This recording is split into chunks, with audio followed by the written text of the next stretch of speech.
बिस्मिल्लाहिर्रहमानिर्रहीम। अस्सलाम वालेकुम।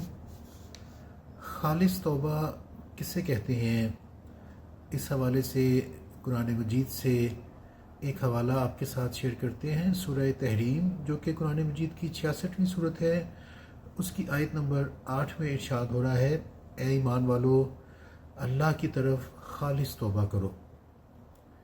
खालिस तौबा के हवाले से इमाम फ़खरुद्दीन राज़ी तफसीर कबीर में तहरीर करते हैं कि इससे मुराद ये है कि इंसान बुरे कामों पर इंतहाई शर्मिंदा हो और दोबारा वो बुरा काम ना करे। हज़रत उमर, हज़रत अबी बिन काब और हज़रत मुआज़ रज़ी अल्लाह ताला अन्हु ने फरमाया कि जिस गुनाह से तौबा करे फिर उस गुनाह की तरफ ना जाए, इसी को खालिस तौबा कहते हैं।